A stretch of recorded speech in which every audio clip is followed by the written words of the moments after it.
A dog barks when his master is attacked.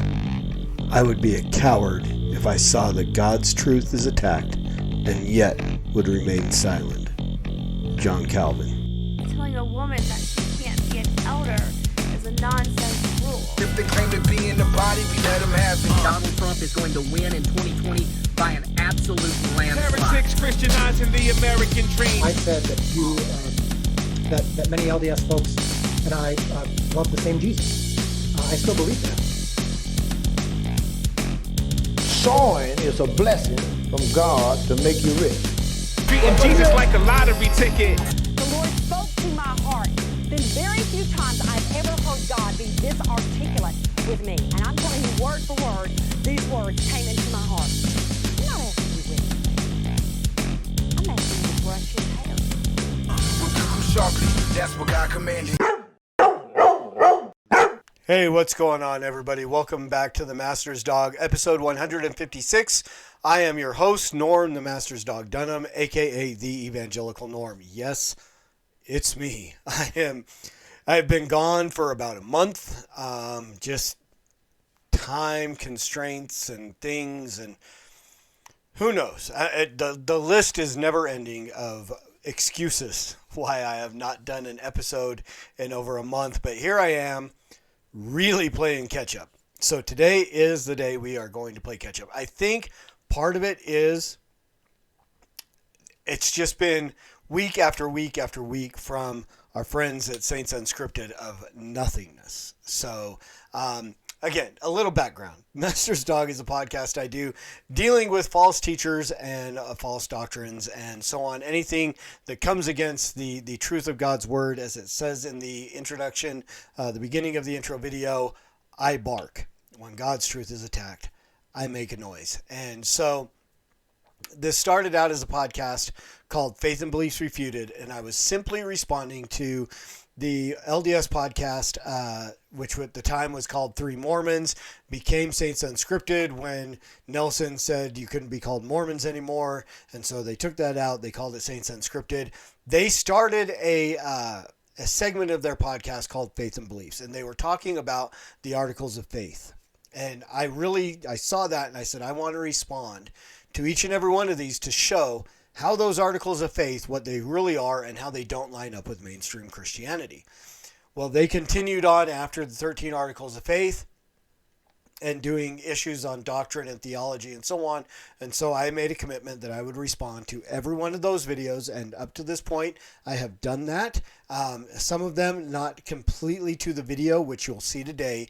When they do videos that don't have anything really of any substance that needs to be addressed, I kind of let it go, and that's kind of what I've done for the last month and a half, actually 5, 6, 7 weeks, I think, since I've done an episode of the Fifth Seal.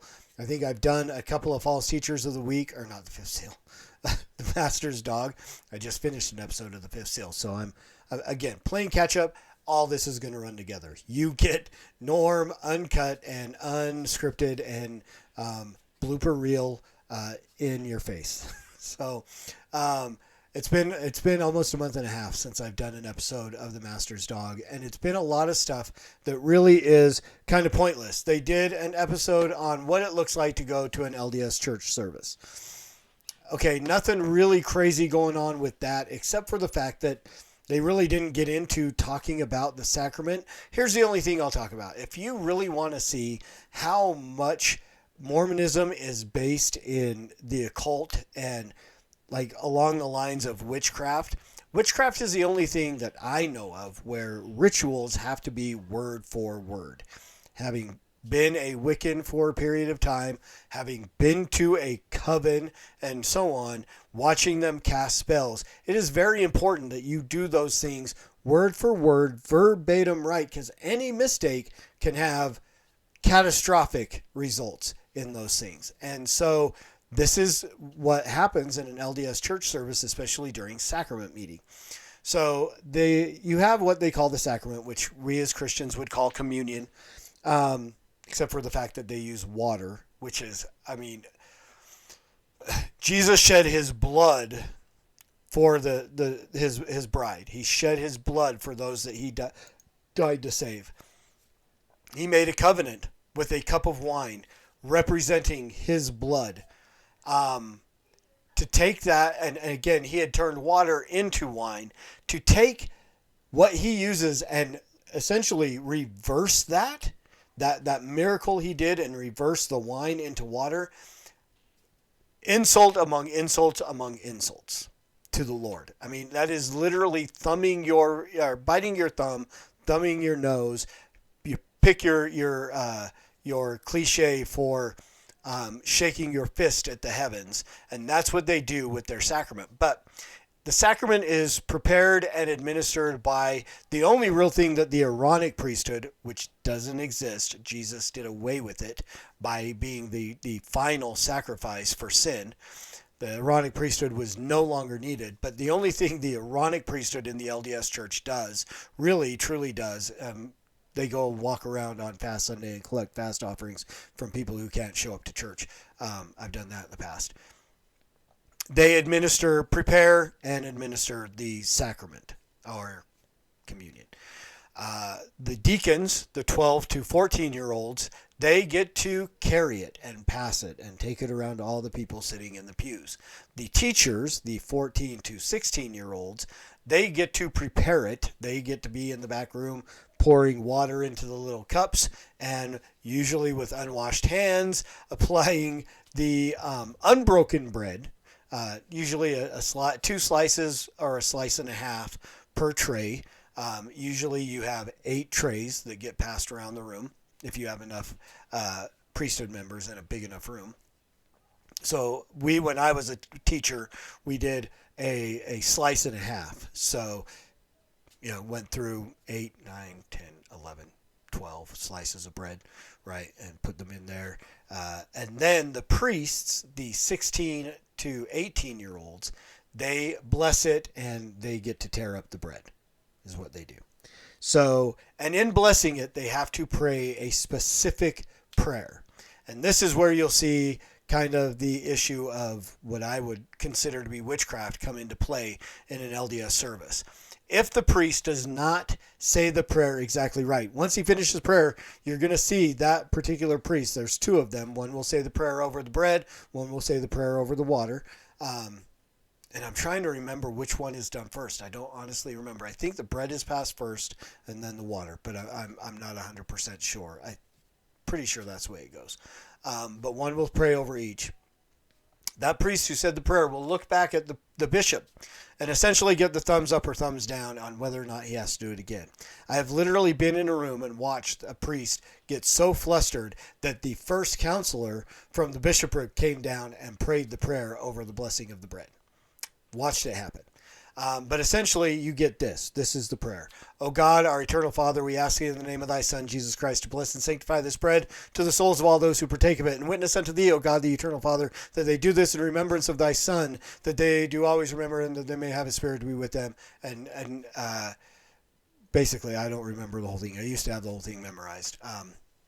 And then water, do that to all the souls who partake of it. Witness unto thee, that do this in remembrance of the blood of thy Son, which was shed for them. The only real difference is when they get to the water, it's the blood of thy Son, which was shed for them. You're using water. I mean, even your teetotaling Christian churches that don't want to use wine in their communion will actually use grape juice. At least it's some kind of blood of the vine, which Jesus talked about quite often. So that's a little bit of a response to the LDS church service. Nothing crazy that was there that really needed to be responded to. The next week they did a lot of history. What happened on the Mormon Trail, the coming across of the Mormons, the pioneers from the east to the Utah territory. Really, all this was a lot of history. Nothing there that I really needed to refute or could refute or cared to take the time to even look into to see. I mean, it's history. It's what happened. And there was no real theology or doctrine or anything like that mixed in with it. Then they did one talking about the first pioneers in Utah, what they did when they settled the area. Again, nothing really theological, nothing really doctrinal, nothing claiming to be this is, what makes them the true church kind of thing. It was just simply a history lesson, which again, nothing really there to refute. Then they had what are hot drinks. Here they talked about the word of wisdom a little bit, which is a theology issue. Yes, it is. But it's not really that important. It's not something that we get into. Is it a legalism issue with the LDS? Kind of, sort of. Yeah. I mean, it really becomes an issue of legalism of, you're dealing with works is essentially what you're dealing with. This is something that, you can receive church discipline for, you can get in trouble for if you're doing these things, smoking cigarettes, so on. It damages your witness. And again, it was far worse when I was in the church than I think it is probably now. You wouldn't be able to, if you were a known coffee drinker or tea drinker or any of those things, you would not be able to go to the temple to do vicarious works. You don't get your temple recommend. You can't get married in the temple. You can't do any of these things. So again, there's a legalism thing to it of that. But again, it's equivalent of the Muslims and, their dietary laws and so on. This is Mormonism's dietary laws, which are pointless and meaningless. And then their next episode was changes to the word of wisdom. And again, has it been changed? Has it gone from being, Coke? When I was a kid, Coke, you couldn't even drink Coke. And then, of course, there was apparently the owner of the Coca-Cola company became a Mormon, and suddenly it was okay to drink Coke. I don't know how true that rumor is or anything like that. It's always what I heard. But again, at some point in time, it was like, well, caffeinated drinks, Coke, Coca-Cola soda, carbonated, that stuff is warned against, but it's not forbidden. Again, hot drinks like chocolate are not forbidden, but they're still hot drinks, which is what the word of wisdom says. But those are, well, it's always been known that it's coffee and tea and and whether that's caffeine, could you drink decaffeinated, all this stuff. It's a source of confusion. It's a source of mockery, I would say. But I don't know any apologists or evangelicals that are using the word of wisdom to argue any issues with the LDS Church. So there we get to play catch up. Those are all the videos that I did not play and stop and talk about and so on, because they were just essentially really meaningless. If you want to see those, you can go to the Saints Unscripted page. You can go through their history, look up their videos. It's all over the last month and a half in their Faith and Beliefs segment. And I don't think they actually have a playlist for just Faith and Beliefs, but they have tough questions or historical stuff or doctrinal theology. You can find there. You can find it. I would say just go to their videos tab and just scroll down until you see the LDS church service, and then work your way back up. And you can watch all those videos if you'd like. I'm not saying you can't. Again, I watch them so you don't have to, but then again, we watch them together because we're going to watch one right now. We are going to get into the issue of whether or not, the importance of names. This is the episode. And there were a couple of things in here that I'm going to bring out and talk about that are kind of essential. This is one that I probably could have skipped as well, and just broke it down in a really a 5-minute blurb or whatever. But we're going to watch it. So this is going to take this episode to be a little longer than our normal episodes are. Probably going to be about 30 minutes. But we're going to jump into it and we're going to go. So here is our friend David, and we are back. The Master's Dog, dealing with our friends over at Saints Unscripted, the importance of names in the Bible. Here's David. Hey guys, so in some ancient cultures like ancient Israel, oftentimes the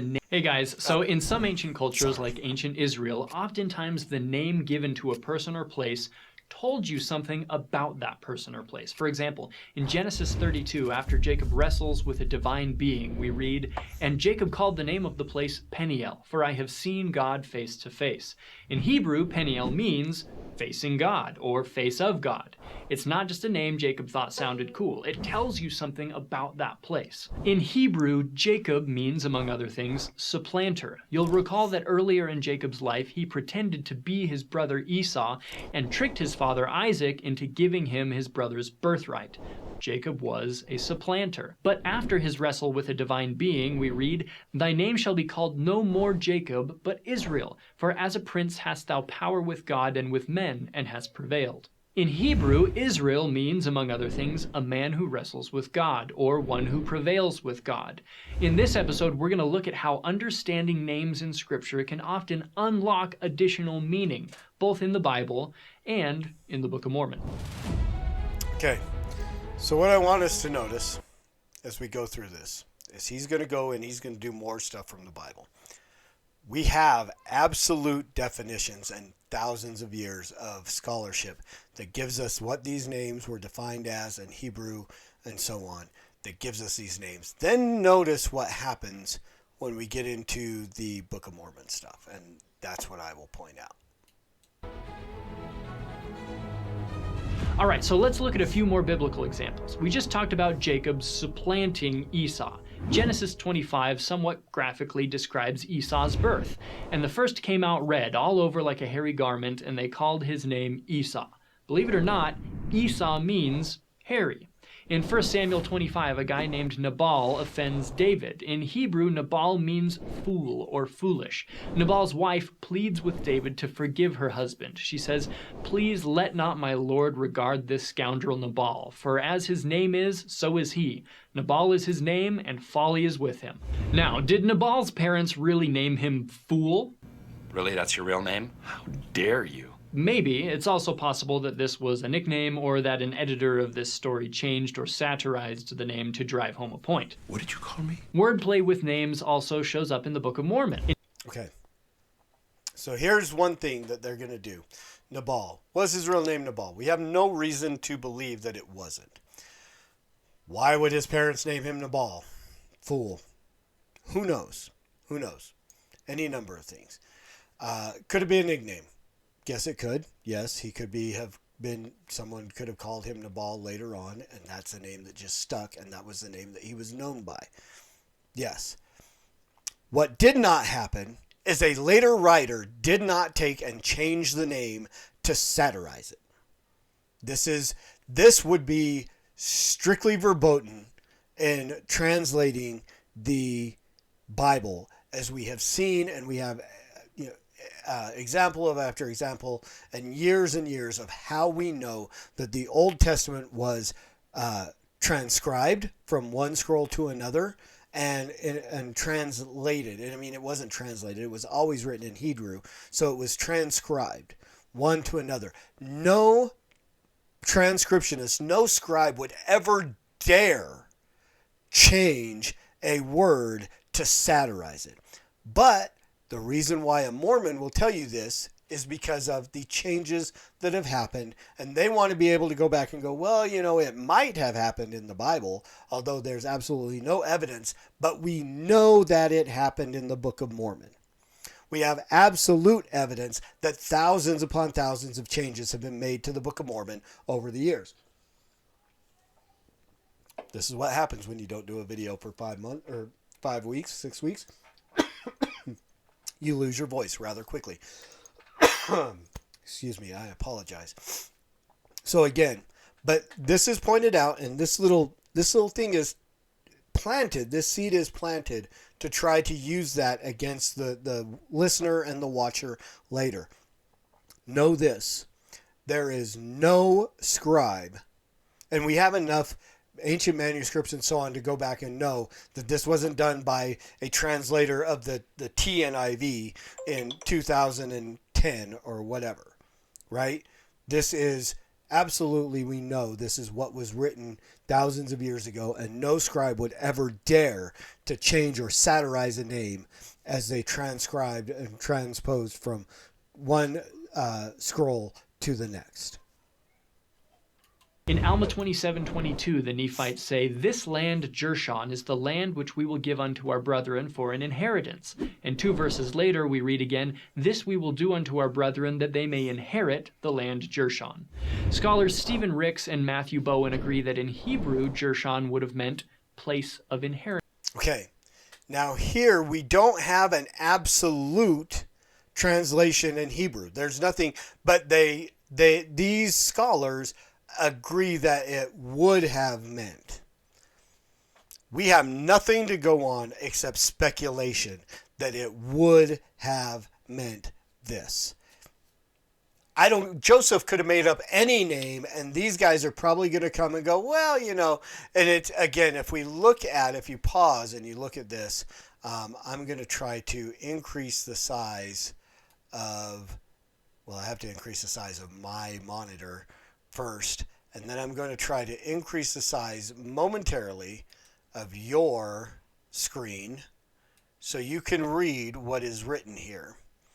Okay? Now,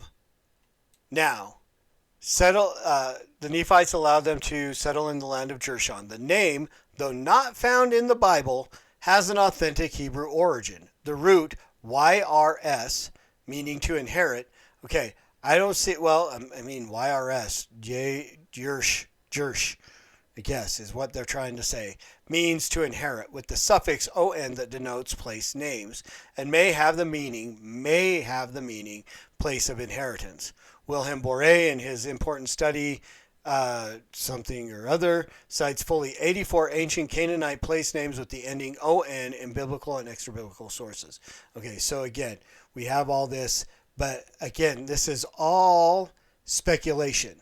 With Jacob's name, with Peniel, with those other places, we have absolute definition, Hebrew definitions of those words. This we have speculation.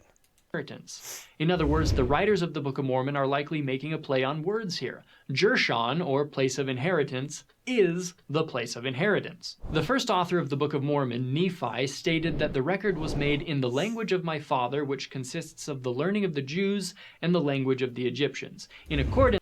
Okay. Again, I've made this argument time after time after time. No Hebrew would ever use the Egyptian language to write a document or to name their child. None. The animosity between the Jews, the Hebrews, and the Egyptians because of the captivity never, ever, and again, now let me disclaimer this. This is my opinion, as I have studied and read scripture and so on, and talked to Jewish people over the years. This is not, again, Reformed Egyptian, whatever, that supposedly the Book of Mormon was written in. No self-respecting Hebrew, after having been in captivity and the things that went on in Egypt, would use Reformed Egyptian. They would write in Hebrew. Excuse me. Don't drink soda while you're doing a podcast. That was pretty gross. With this description, scholars have noticed elements of both Hebrew and Egyptian in the Book of Mormon. Nephi is most likely derived from an Egyptian word NFR, which means good, goodly, fine, or fair. Okay.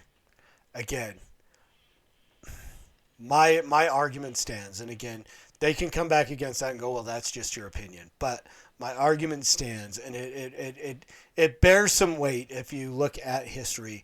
No self-respecting Hebrew person would name their child a Egyptian name. Would not.